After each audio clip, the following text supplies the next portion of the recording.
Good day student, today we start the next lecture on life cycle of rickshaw. In last video lecture we start the remaining topic of the last chapter of your syllabus, which is the rickshaw, life cycle of the rickshaw. In that video lecture we first of all we completed the systematic question, means classification of rickshaw. Then we see the topic occurrence, means habitat of the rickshaw. Then the habit means gametophytic plant body, its external structure of that particular rickshaw. Then we see the which thing is present on dorsal and ventral side of the body of the rickshaw. Then we see the internal structure. When we see the transverse section of the rickshaw, okay, we see the internal arrangement of the cell of that particular arrangement of cell in rickshaw. Okay, then in today's video lecture or next video lecture we start the reproduction in rickshaw. Generally rickshaw is reproduced by the two methods: vegetative reproduction and sexual reproduction. Vegetative reproduction and sexual reproduction we see one by one. First, vegetative reproduction. In rickshaw, vegetative reproduction is carried out by a four method. Okay, fragmentation, formation of adventitious branches, persistence growing apices, and formation of tubers. We see in detail. First, fragmentation. Okay, fragmentation means for in a particular environment, in a particular season, in rainy season generally the rickshaw is generally properly grow. Okay, and in unfavorable condition, when in unfavorable condition is occur, जेव्हा dry season असेल किंवा पावसाळा संपला त्यावेळेस काय होतं की this parental Riccia, well growth Riccia make its fragment of its body structure. त्याच्या बॉडी स्ट्रक्चरचे काय होतं, फ्रॅगमेंट होतात. काय होतं, fragment. For example it's one of the dichotomous branch is break accidentally as well as the naturally, and this one of the fragment which is separated from a parental plant in a favorable condition. त्याला जेव्हा favourable condition मिळेल तेव्हा ते एक fragment काय देईल, परत new Riccia देईल. This is one of the example of vegetative reproduction, fragmentation. Next is the formation of adventitious branches. Formation of adventitious branches in a favourable condition. Favourable कंडिशनमध्ये Riccia grow होते. Riccia grow झाली ही dichotomous branching आहे. One of the adventitious branch is grow away from a parental plant. Parental Riccia आहे त्याच्यापासून थोडीशी ती ॲडव्हांटेशियस branch grow होते, थोडी मोठी ग्रो झाली की which is detach from a parental plant. This adventitious branch, ती एक्स्ट्रा आलेली ब्रांच, ॲडव्हांटेशियस ब्रांच ही पॅरेंटल ब्रांचपासून डिटॅच होते, separate from a parental branch, and this new branch again give a new rickshaw. This is generally called as one of the example of vegetative reproduction. Third is the persistent growing apices. मी मागे पण बोललो की हे जे डायकोटोमस branch आहे, डायकोटोमस structure आहे रिक्षाचं, हे इथं तुम्हाला बोललो होतं. इथं काय होतं, अपायसेस, अपायकल नॉच असते. इथे काय असते, apical notch, and this apices or apical notch having continuously dividing cell. इथं अशा सेल असतात just like a meristematic cell, continuously dividing cell, and that continuously dividing cell when this apical notch or apical season in unfavourable condition. बघा तुम्ही घाटामध्ये वगैरे जाताना पावसाळ्यामध्ये बघितलं ना, ही रिक्षा खूप तुम्हाला ग्रो दिसेल. पण ज्यावेळेस तो सेडी प्लेसेस, ड्राय कंडिशन आली, रेनी सीझन संपला, पाणी संपलं, ते पूर्ण रिक्षा ड्राय होते. फक्त एक टोकाचा जो भाग आहे अपायकल नॉच किंवा त्याला अपायसेस म्हणतात, तोच तसा असतो. ओके, तिथे when again favourable condition is come, when again rain is come or in next rainy season this apical notch or apical region again grow. त्या सेल का परत divide again grow and give a new Riccia. So this is the example of vegetative reproduction, persistent growing apices. Then the formation of tubers. Okay, at the lower surface, ventral side, these rickshaws sometimes produce the tubers. त्या रायझॉइड्स वरती असेल की किंवा काही काही dorsal surface वरती having a tubers, and this tubers is function of tubers is store the food material. हे ट्यूबर्समध्ये काय केलं जातं, store the food material. In unfavourable condition all the body part of the Riccia is die. सगळी Riccia डाय झालेली असते, फक्त ते ट्यूबर्स काय असतात, पर्सिस्टंट तसे अनफेवरेबल कंडिशनमध्ये असतात. वेन फेवरेबल कंडिशन इज कम, तेव्हा पाऊस परत पडेल किंवा फेवरेबल कंडिशन आली, ते ट्यूबर्समधलं फूड मटेरियलने त्या सेल परत डिवाइड होतात and produce a new rickshaw. This is the example of vegetative reproduction. Then you go to the next type, sexual reproduction. Next type is the sexual reproduction. In rickshaw, sexual reproduction is generally oogamous type. In the bryophytes, generally reproduction having the three types, isogamous, unisogamous and oogamous. But in a rickshaw, sexual reproduction is carried out by a which method? Oogamous type. Okay, means it having a persistent large structure called as a female gametophyte, and male gametophyte is the movable, generally androcytes, which is moved towards the female gamete, fertilize and produce a new rickshaw. This is the generally types of sexual reproduction, oogamous type. Okay, for the sexual reproduction there is required two sex organ, male sex organ and female sex organ. Okay, दोन sex organ होते, male sex organ आणि female sex organ. Male sex ऑर्गनला म्हटलं तर अँड्रोसाइट्स, काय म्हणू आपण, spermatocytes म्हणा, स्पर्म म्हणा, अँड्रोसाइट, तो ज्याच्यामध्ये प्रेझेंट आहे त्याला आपण म्हणू अँथ्रेडिया. आणि फिमेल सेक्स ऑर्गन कशामध्ये आहे, generally this female gamete is in the egg and this egg present in the archegonium. हे तुम्हाला माहित पाहिजे. आपण आता रीड करू second line under the sexual reproduction. Male sex organ generally are antheridia. Male sex organ कशामध्ये आहे किंवा काय आहे ते antheridia, which born that this antheridia born in antheridial chamber. Okay, he G dorsal side, समजा ही म्हटलं ही dorsal side, ही ventral side, ही dorsal side आहे रिक्षाची. रिक्षाच्या dorsal side ली पर्टिक्युलर एरिया अशी खाच असते, त्याला नॉच म्हणू आपण. that notch is generally, that chamber is generally contain the antheridium. तिथे antheridia अनेक असेल तर antheridia, एक असेल तर antheridium. that inward portion, that chamber that contain the antheridia, त्याला आपण काय म्हणू, antheridial chamber.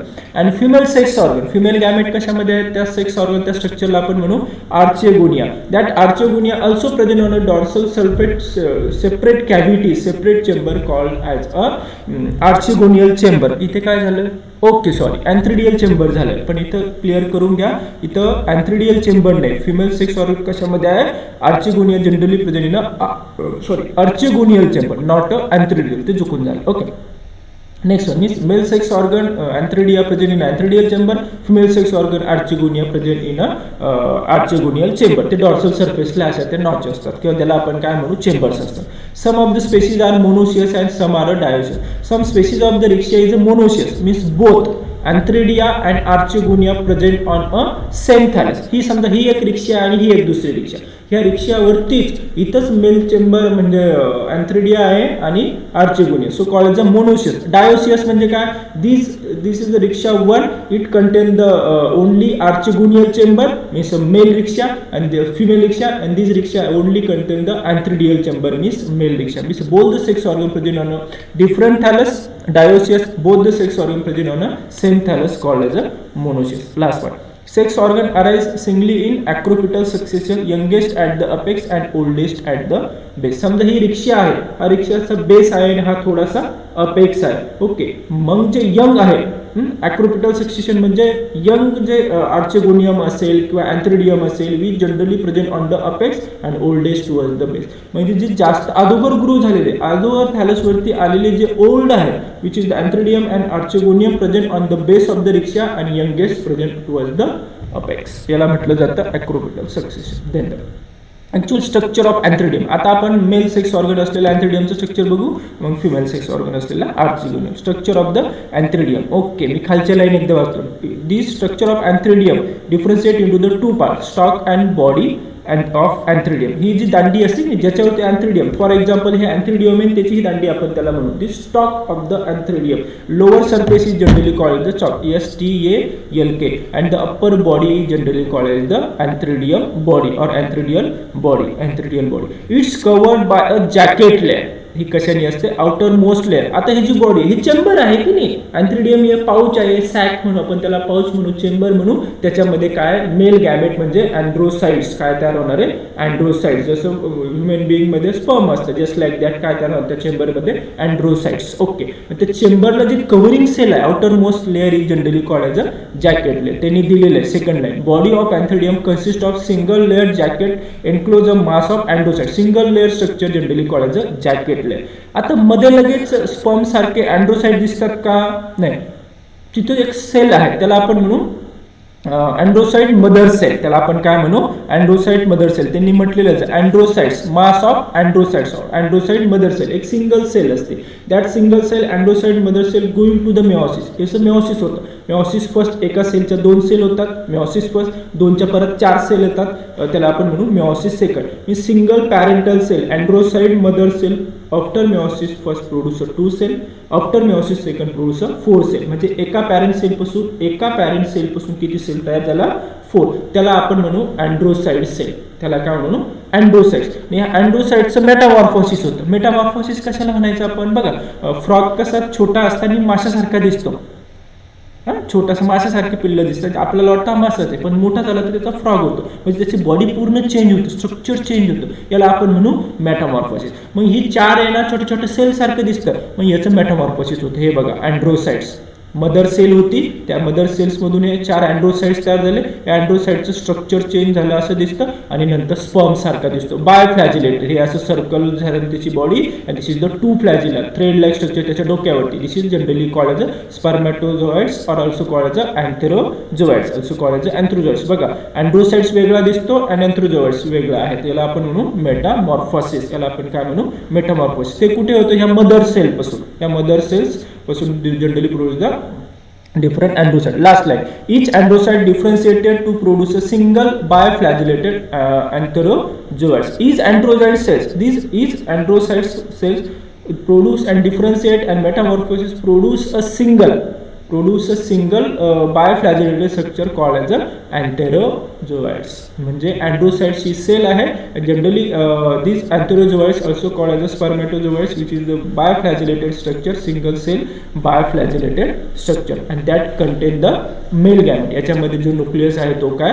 मेल गॅमेट आहे. Okay, then we going to the how these androcytes or male gamete, generally the antherozoids is coming out from this antheridial cavity. ह्या antheridial chamber आहे की नाही, हा चेंबर पासून तो antherozoids कसा बाहेर पडतो, याला आपण म्हणू antheridium फुटण्याची प्रक्रिया. त्याला आपण काय म्हणू? dehiscence of antheridium or antheridium, dehiscence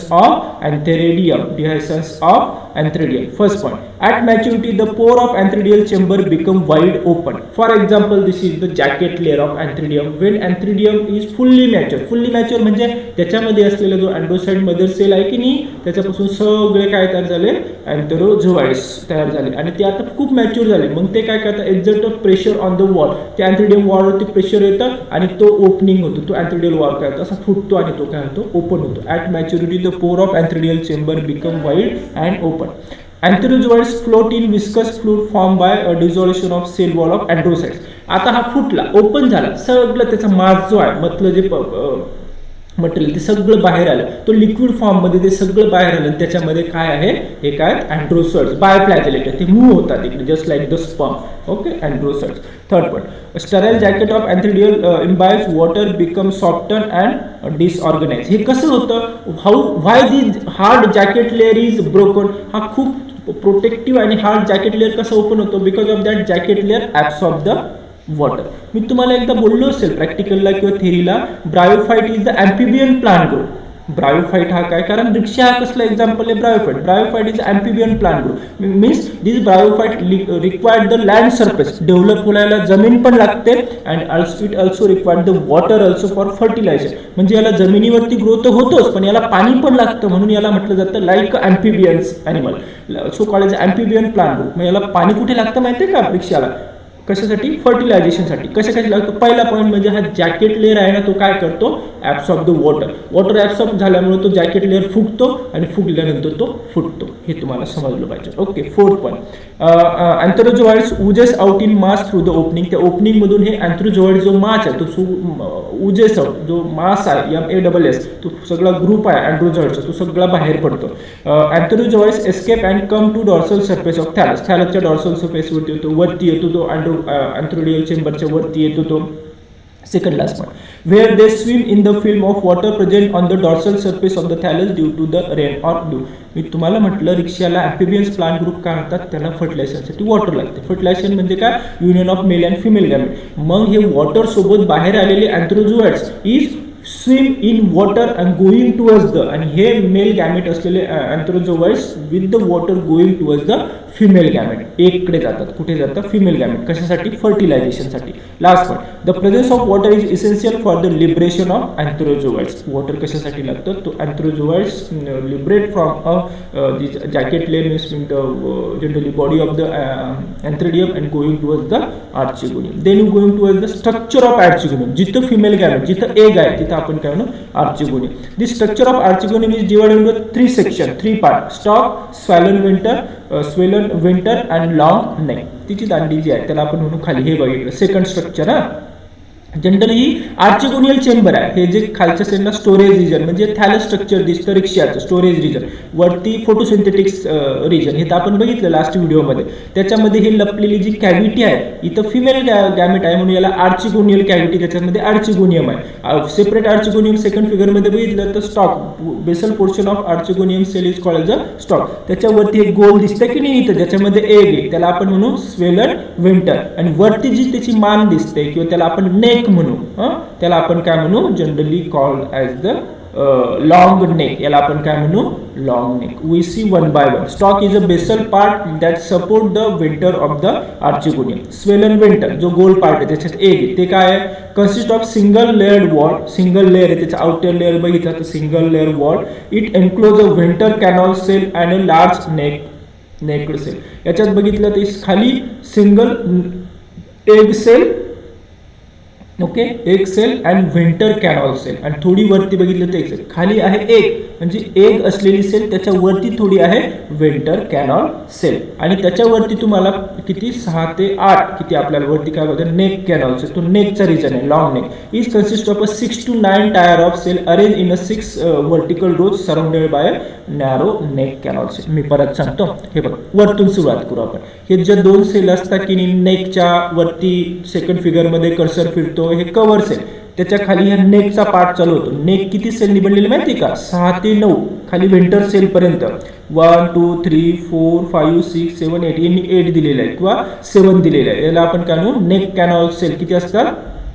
generally 6 to 9. त्याच्या खाली व्हेंटर कॅनॉल सेल आणि त्याच्या खाली एक cell. This is the generally structure of archegonium. Structure of the archegonium. आता fertilization means union of male gamete. तो अँथ्रोझोइड्स अँड आर्चिगोनियम मधला एकचं युनियन कसं होतं ते आपण म्हणू फर्टिलायझेशन. पटकन आपण कंप्लीट करू. ओके, मी वाचतो आणि समजून पण सांगतो. Occur in a presence of water provided by rain or dew. Fertilization म्हणजे union of male and female gamete वॉटरच्या प्रेझेन्समध्येच होतं, दुसरं होणार नाही. Second point, water is needed for dehiscence of antheridia. Antheridia फुटणं, तिथून अँथ्रोझोइड्स बाहेर पडण्यासाठी वॉटर लागतं, हे तर सांगून झालं. लिबरेशन ऑफ अँथ्रोझोइड्स हे पण समजलं. Opening of archegonial neck. Water also required. For example this is archegonium neck. ही नेक आणि खाली त्याचं swollen part. Archegonium neck open व्हायला, कारण तिथं ओपन झालं तरच तो अँथ्रोझोइड्स मेल गॅमेट तिथं त्याच्यामधून पास होऊन कुठे जाणार आहे? एककडे. वॉटर तिथे पण आपल्याला लागतं. Third point, at maturity the neck canal cell and venter canal cell disintegrated and become mucilage. Okay, मी तुम्हाला खाली एग असलेलं venter cell, neck canal cell. Okay, egg cell, venter cell, neck canal cell. When this archegonium is a fully matured, it neck canal cell म्हणजे इथल्या ह्या neck canal sale ह्या फुटतात. Neck canal cell आणि venter sale is disintegrate, त्या नायसा होतात and secrete the sticky material called as a mucilage. Okay, neck canal cell आणि व्हेंटर सेल काहीच राहत नाही, ह्या फुटतात आणि त्याच्यातून स्टिकी मटेरियल बाहेर येतं, त्याला आपण म्हणू generally the mucilage. And this mucilage chemotactically attract the antherozoids. जो अँथ्रोझोइड्सने त्याला काय करतात, अट्रॅक्ट करतात. आणि खूप असे अँथ्रोझोइड्स ह्या कव्हर सेल जी ओपन झालेली आहे वरती त्याच्याकडे अट्रॅक्ट होतात. And successfully antherozoids passes towards the passage created in a neck canal cell. आता या नेक कॅनॉल सेल मोकळी जागा झाली, कारण या नेक कॅनॉल सेल आणि व्हेंटर सेलचं म्युसिलेज तयार झालं, तिथे आता पूर्ण मोकळी जागा. आणि one of the successful antherozoids is move from neck canal cell and going towards the egg for the fertilization. हे तुम्हाला समजलं असेल, मी फक्त रीड करतो पटापट. Fourth point, the mucilaginous substances when hydrated exert a pressure so that cover cell is spread out. मग हे म्युसिलेज इतकं तयार होतं की वरच्या जे ओपनिंग आणि कव्हर सेल ते ओपन होतात आणि एक पॅसेज तयार होतो, तो स्पर्मला किंवा अँथ्रोझोइड्सला खाली एककडे जाण्यासाठी. Next point, a passage is created at the opening of archegonial neck through which some of the mucilaginous substance oozes out. त्याच्यातून हा स्टिकी मटेरियल हा आर्चिगोनियममधून बाहेर येतो आणि त्या स्टिकी मटेरियलमधून खूप असे ते अँथ्रोझोइड्स त्याला अटॅच होतात. सक्सेसफुल कुठे जाईल तो मध्ये. Okay, antherozoids are attracted chemotactically towards some chemical substance present on mucilage. जो स्टिकी मेटल आर्चिगोनियमच्या टिपला आलाय की नाही, तो केमिकल सिक्रेट करून त्या केमिकली अट्रॅक्ट होतात अँथ्रोजोइड्स, आणि one of the successful antherozoids to the passage enter towards the egg. Okay, some of them enter into the neck canal. Okay, तो मध्ये पॅसेज मध्ये एंटर केला आहे, तर समजलं आपल्याला. Third last point, a single antherozoids which reaches first fuse with the egg. एक जो हेल्दी असेल तो कुठे जाईल, या एगकडे जाईल आणि त्याच्याबरोबर तो युनियन करेल, means male gamete unite with the female gamete. याला आपण म्हणू fertilization. Last point, fusion resulted in formation of diploid zygote, which male gamete in anthrozoids and female gamete in egg fertilize together, unite together, sing gamete called the fertilization. When both the cell and nucleus close together and form a diploid cell, this diploid cell is called as a zygote. म्हणजे दोघांची union झाल्यानंतर zygote form होतो, तो zygote diploid आहे, कारण त्याच्यामध्ये एक mail nucleus, mail chromosome, एक female chromosome, called as a diploid cell, which is generally called as a zygote. The gametophytic phase of the life cycle end with the formation of zygote. मी तुम्हाला म्हटलं होतं या शेवटच्या line सगळं मी परत मागे जातो. हे बघा, हे इथं मी तुम्हाला बोललो होतो ज्यावेळेस आपण चॅप्टर स्टार्ट केला.